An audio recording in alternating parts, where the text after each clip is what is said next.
네, 안녕하세요. 멘토리 전부다의 철영입니다. 네, 비트코인과 알트코인 관련 최신 시황을 핵심만 짧고 굵직하게 정리해 보도록 하겠습니다. 우선 전체 시장 상황을 보기 위해서 거시경제 관련 주요 흐름을 살펴볼 필요가 있는데요. 아직까지도 관세 협상이 시장에 영향을 미치고 있습니다. 그리고 어제도 주요 인사들이 한마디를 했죠. 하워드 러트닉 상무부 장관은 8월 1일 마감일을 지킬 것이지만 그 이후에도 협상이 계속될 수 있다고 말을 했고요. 스콧 베센트 재무부 장관도 8월 1일이라고 하는 기한보다는 협상의 질이 더 중요하다면서 무언가 여지를 남겼습니다. 이것은 8월 1일 이전에 관세 협상이 실질적으로 타결되기 어려운 부분이 있기 때문에 약간 미리 밑밥을 깔고 있는 게 아닌가 생각이 되는데요. 지금 EU와의 협상도 지지부진하죠. 그리고 일본과도 생각보다 협상이 이루어지지 않고 있습니다. 이렇게 주요 국가들과의 협상이 지지부진하다는 점을 생각한다면 실질적으로 8월 1일 이전에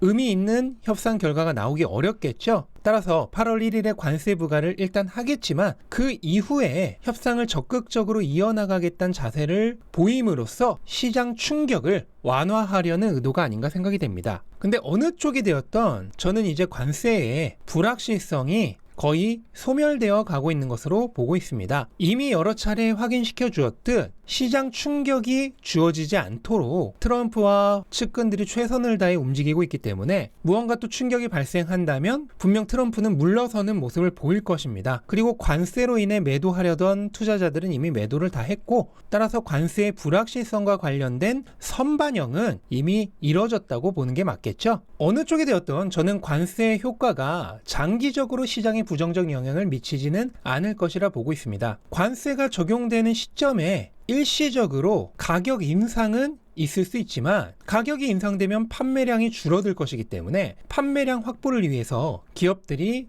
마진을 낮출 가능성이 큽니다. 근데 마진을 낮추게 되면 기업의 이익이 줄어들고 그 영향으로 고용도 약해질 수 있겠죠. 그러면 경기와 고용이 약해지게 되는데 이걸 살리기 위해서 당연히 전 세계 중앙은행들과 재무부는 금리 인하와 부양책 등을 통해 유동성 확장을 꾀할 수밖에 없게 됩니다. 결국 관세가 이제부터 펼쳐질 유동성 확장 사이클을 더욱 확실하게 만들어준다는 뜻이죠. 그리고 이런 흐름을 증명이라도 하듯이 장기 채권 수익률이 다시 하락 추세로 접어들었습니다. 관세가 8월 1일부터 적용이 되죠. 근데 관세에 적용되려고 하는 시점에 채권 수익률은 오히려 내려가고 있는 겁니다. 관세로 인해서 인플레이션이 강하게 일어나고 그로 인해 금리 전망치가 상승하게 된다면 장기 채권 수익률이 하락할까요? 당연히 아니겠죠. 시장은 이미 답을 알고 있는 것입니다. 이렇게 거시경제 환경이 아주 좋아지는 가운데 현재 암호화폐 시장의 흐름도 나쁘지 않습니다. 비트코인의 경우는 알트코인 쪽으로 자금의 순환매가 일어나면서 가격 급등 후에 통합의 과정을 거치고 있는데요. 현재는 삼각 수렴의 꼭지점을 향해 다가가고 있는 형태입니다. 이런 삼각형 형태는 수렴하는 지점에서 큰 가격 움직임이 발생하는 확률이 높은데요. 일반적인 방향은 지금까지 움직여왔던 방향을 그대로 반복하는 경우가 많습니다. 이것은 이미 해방의 날 이후 가격이 오르는 동안 여러 번 나타났던 패턴이죠. 급등 후 수렴, 급등 후 수렴, 급등 후 수렴, 다시 급등. 이렇게 가격이 오르고 통합되고 오르고 통합되고를 반복하는 형태를 연속 깃발형이라고 합니다. 가격이 급등하는 지점이 깃대를 형성하고 가격이 통합되는 지점이 깃발을 형성하는데 이 모양이 연속해서 나타난다고 해서 연속 깃발형 또는 연쇄 깃발형이라고 하죠. 그리고 지금도 잘 보시면 그런 흐름이 똑같이 나타나고 있습니다. 그렇다면 과거에 반복되었던 패턴이 이번에도 이어진다고 했을 때 한 차례에서 두 차례 정도 더 이런 연속 깃발형이 나타날 확률이 있는 것이죠. 일반적으로 8월에서 9월이 암호화폐 시장이 안 좋다는 것을 생각한다면 본격적인 여름 약세가 나타나기 전까지 아직 가격은 충분히 13만 달러 이상으로 상승할 여지는 있다고 보고 있습니다. 다만 이런 단기적 가격 예측은 언제든 외부 변수 등으로 인해서 달라질 수 있기 때문에 너무 과신해서는 안 되겠죠. 현재 알트코인 내에서의 순환매도 활발합니다. 바로 얼마 전까지 알트코인의 대장인 이더리움과 부대장격인 XRP가 크게 상승을 했었는데요. 이제는 그 흐름이 부부대장격이라 할 수 있는 솔라나로 넘어왔습니다. 어제는 솔라나가 10% 넘게 상승하면서 순환매 흐름을 보여줬는데 이렇게 알트코인 내에서도 자금이 돌고 도는 것이죠. 우선 대장격인 이더리움이 오르고 그 다음 부대장격인 리플이 올랐다면 이제는 3대장격인 솔라나로도 자금이 들어오고 있는 것입니다. 이렇게 알트코인 내에서 전반적인 순환매가 끝나고 나면 이 자금들이 다시 비트코인으로 돌아오게 되겠죠. 현재까지는 전체 암호화폐 시가총액 내 비트코인 시가총액의 비중을 나타내는 비트코인 도미넌스가 급격한 하락을 이어가고 있는데 슬슬 반등이 나올 타이밍도 가까워져 오고 있습니다. 이런 급격한 하락이 뭐 언제까지고 계속될 수는 없겠죠. 당연히 어느 시점에선가는 반등이 나올 건데요. 그 힌트 중에 하나가 알트코인 시즌 인덱스입니다. 알트코인 시즌 인덱스가 높을수록 알트코인이 비트코인 대비 더 나은 수익률을 내고 있다는 증거인데요. 이 알트코인 시즌 인덱스가 75를 넘어가면은 일반적으로 과매수 구간으로 봅니다.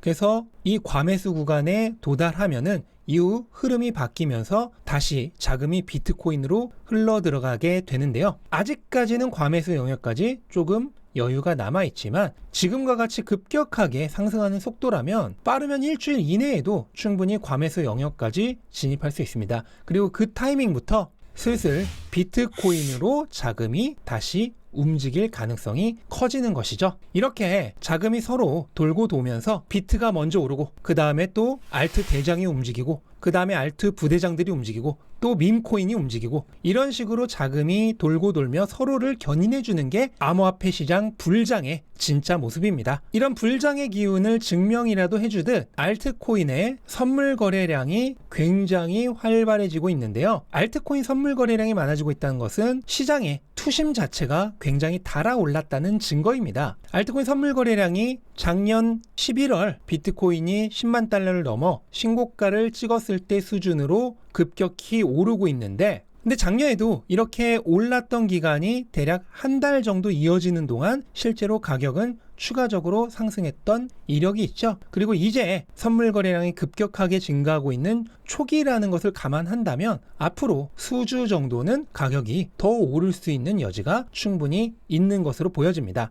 그리고 기업들의 비트코인 매입도 더 활발해지고 있는데요. 지난주 한 주 동안에만 5개 이상의 기업이 30억 달러 이상의 비트코인을 매수를 했습니다. 트럼프 미디어의 경우도 비트코인을 20억 달러 매입했다고 공시를 했고요. 이거는 트럼프 미디어 전체 자산의 3분의 2에 해당하는 양이죠. 그 외에도 프랑스 기업에서도 1억 달러가 넘는 비트코인을 매수하는 등 전 세계적으로 기업들의 비트코인 매수 열풍이 점점 과열되고 있습니다. 현물 ETF만으로도 하루 생산량의 6배에서 8배 정도를 매수하고 있죠. 그런데 보시다시피 공개 기업들의 경우는 현재 현물 ETF를 능가하는 양의 비트코인을 매수하고 있습니다. 그런데 비트코인은 지극히 한정적인 자산이죠. 이번 반감기를 기점으로 해서 금보다도 희소성이 거의 2배 가까이 높아졌습니다. 하루 450개밖에 채굴되지 않는데 ETF와 기업들이 그거의 8배, 10배를 가져가고 있습니다. 이런 수요가 이어지면서 거래소 내에 거래 가능한 비트코인의 양은 계속해서 줄어들고 있고요. 이 흐름이 영원히 계속될 수 있을까요? 당연히 공급과 수요의 역학에 의해 가격은 계속해서 오를 수밖에 없는 것이죠.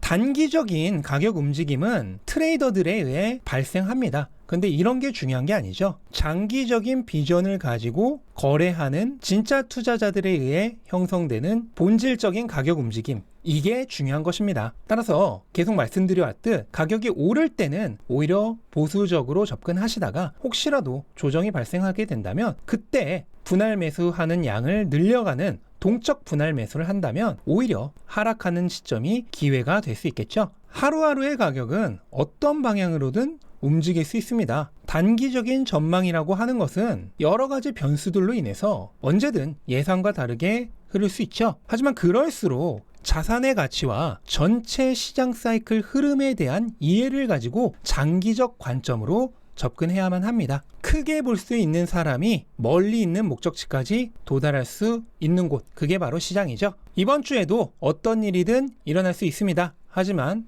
무슨 일이 일어난다고 해도 흔들리실 이유가 전혀 없죠. 가격이 아닌 비전에 집중하시기 바랍니다. 그리고 그 상태를 유지한다면 반드시 원하던 목표를 이루실 수 있을 겁니다. 네, 그리고 제가 현재 비트코인 사이클 후반부 전략에 대해 3주 동안 무료로 알려드리는 슈퍼사이클 챌린지를 운영하고 있습니다. 비트코인과 알트코인이 앞으로 어디까지 오를 수 있을지, 그리고 그렇게 올랐을 때 어떻게 수익 실현을 해야 할지, 그러한 전략들에 대해서 전부 무료로 알려드리니까요. 관심 있으신 분들은 아래 고정 댓글 참고하셔서 슈퍼사이클 챌린지 참여해 주시면 대단히 큰 도움이 되실 거라 확신합니다. 네, 이것으로 오늘 영상 마치겠습니다. 영상 도움되셨다면 구독과 좋아요 부탁드리고 즐거운 하루 되시기 바랍니다. 감사합니다.